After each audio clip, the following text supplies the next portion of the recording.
I don't always make videos of everything I do, or sometimes maybe just not as much video as others. For example, if I'm out here building something by the vise, I can set the camera up and do some work and let y'all watch. But if I'm down here in the woods pulling out tree limbs and briars and bushes and things, kind of hard to find a safe spot to set the camera. And also, you know, I don't just stand around in front of the camera when I'm doing it. I tend to be all over the place. Now, I've been down here today cleaning out this part of the woods right here between the end of my property and the core line. That's where the Corps of Engineers property starts. There's 20 or 30 feet of land in there. It hadn't been being used. It's been all grown up in bushes and thorns and vines and all kind of stuff. Most of it not very pleasant, thorny bushes and things. Some of it's like some of these things that are growing over here were blackberry bushes, but they were gone wild and it didn't look like it was very good. And I was over at Jim's house the other day and he was talking about having some muscadine vines. The same thing, they go wild, run up the trees. Sometimes they get to be quite the nuisance. So I've been back in here cleaning this out, and you can see like there's some little bit of definition to the trees that are left.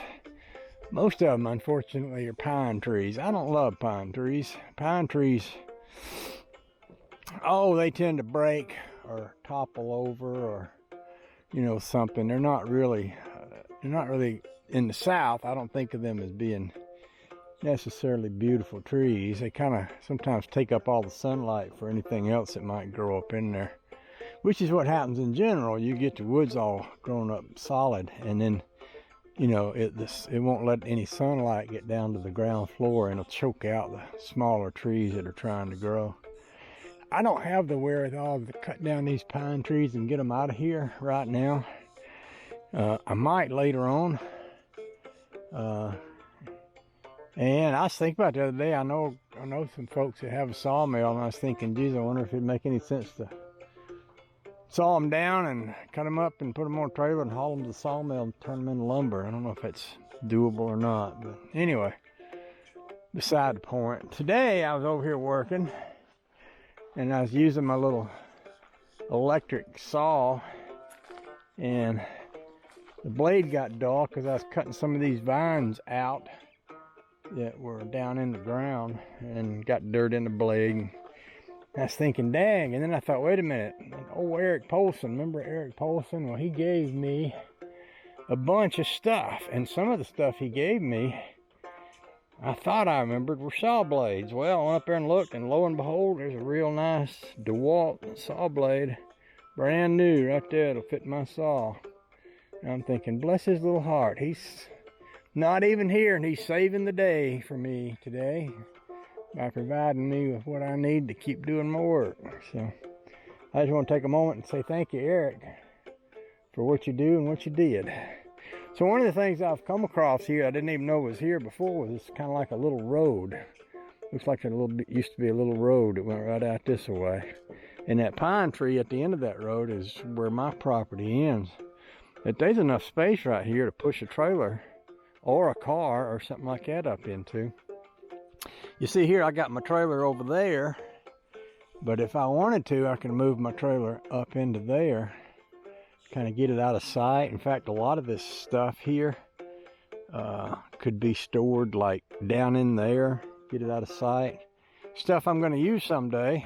Doesn't necessarily have to be in a place where the whole world can see it. It could be like down in a low spot behind the bank there. It's kind of out of sight. So there's lots of possibilities.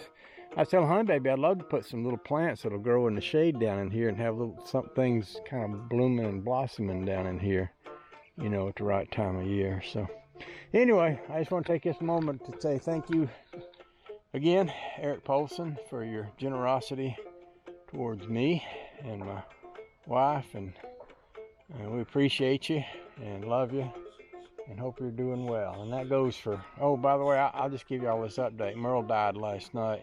I told y'all she was, you know, terminal. She's been in hospice and had cancer.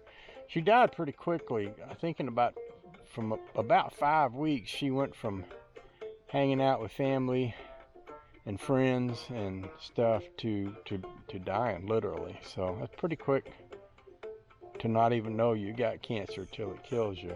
So anyway, I know y'all was praying about her and for her, and I appreciate your prayers. And I talked to Bill this morning. At some point he's going to be coming back up here to see us, so I look forward to that. And of course he needs your prayers because he's lost his wife and his friend for half a century. So yeah, he's got a lot of things he's going to have to figure out, you know, because of all this. So anyway, there's that update.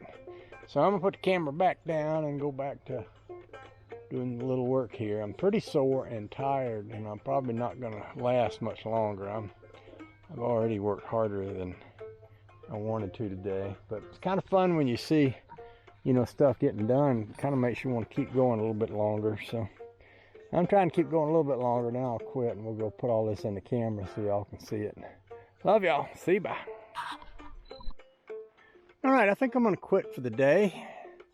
I've done, I think, a lot, and I can really feel it. I mentioned before that I've been a little sore lately. Of course, now I'm a little more sore, but you know, sometimes we just need to do things, and your body might not want you to, but it's just like somebody goes to the gym. They get sore, but they get stronger. So maybe I'm getting stronger too. So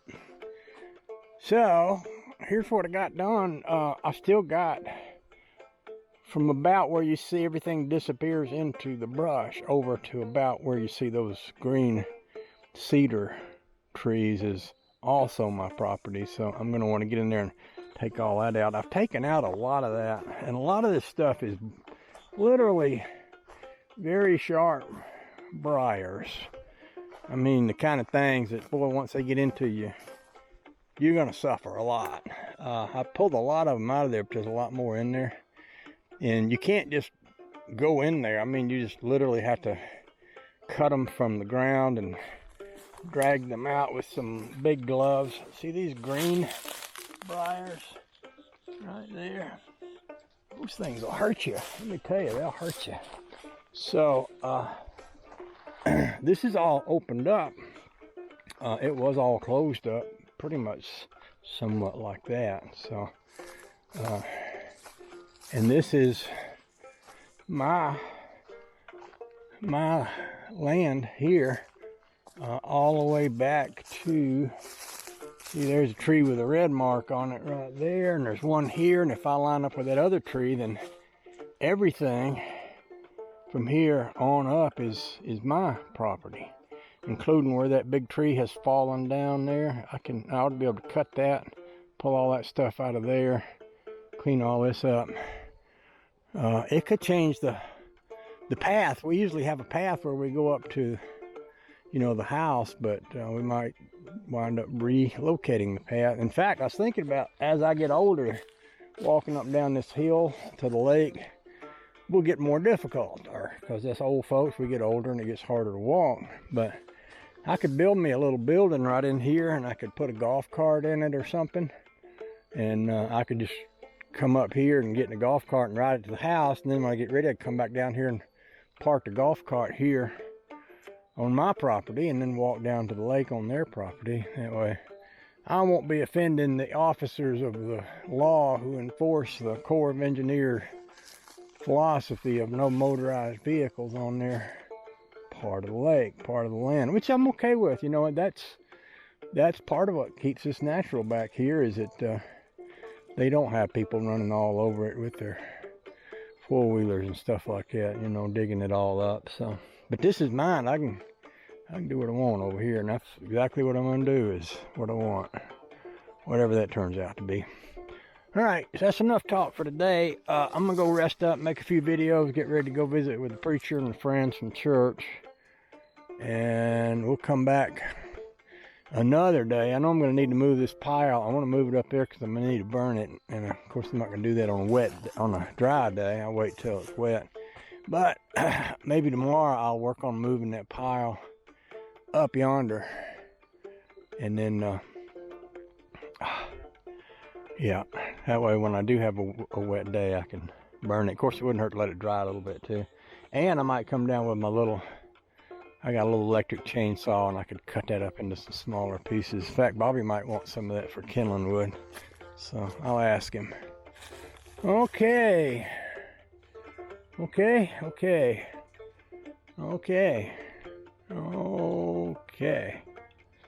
Yes, sir.